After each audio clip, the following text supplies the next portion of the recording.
The empire was brutal, oppressive, and built on fear. That was the whole point. The original Star Wars trilogy left no room for doubt. They were the villains. But today, the empire is getting a second look. Imperial officers are no longer faceless villains. They are competent. They are efficient. Some of them are even good people. Meanwhile, the new republic, the government that replaced the empire, is floundering, indecisive, weak. The message, intentional or not, starts to feel like this. Maybe the empire wasn't the mistake, just its leadership. But there's something else happening here, something I haven't seen anyone really talk about. Look at this empire. Do you notice anything different? The Galactic Empire was always depicted as a fascist regime built on human supremacy, one that valued uniformity and control above all else. But in recent Star Wars stories, the face of the empire has changed.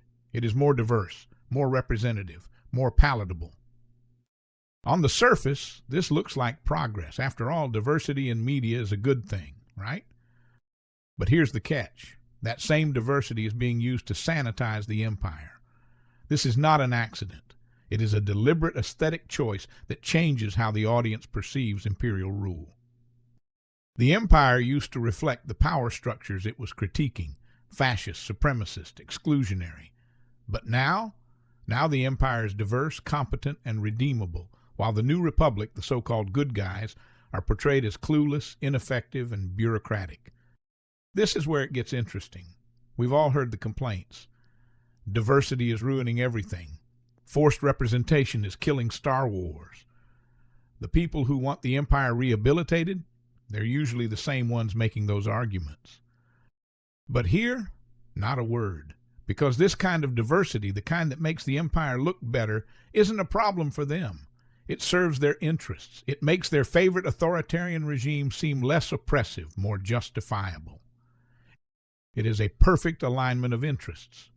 A major corporation gets to sell inclusivity without challenging power, and audiences get to embrace a more palatable empire without confronting what the empire truly represents. Now let's be clear. This is not some grand conspiracy. Disney isn't pushing authoritarian propaganda. More likely, they're following something simpler: profit. The empire sells. Stormtroopers are iconic, and making them diverse, that just expands the market. But intent doesn't erase impact. When authoritarianism is made to look competent while democracy is made to look weak, it shifts the way people think about power. And the more the empire is framed as a missed opportunity, the easier it becomes to forget why it was a cautionary tale in the first place. The original Star Wars was not a story about competent villains versus incompetent heroes. It was a story about rebellion against tyranny. And that tyranny wasn't bad just because of one Sith Lord. It was bad because that's how empires work. So ask yourself this: why is this empire easier to accept? Why does it feel better?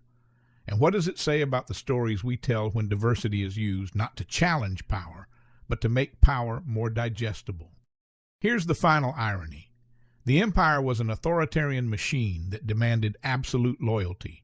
And yet when it fell, everyone who had upheld it suddenly had the same excuse: I was just following orders.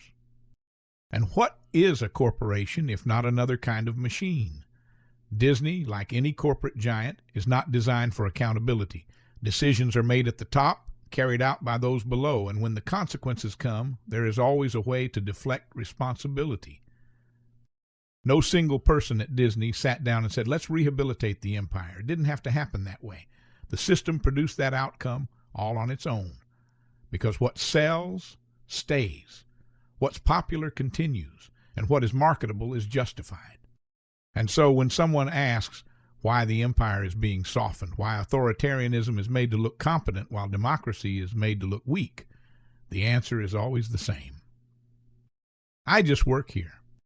The same excuse across history, across systems, across regimes, whether in an empire, a corporation, or any machine too large to hold itself accountable. Stories shape how we see the world. And when we start to soften the image of empire, fictional or real, we should ask ourselves, who benefits from that?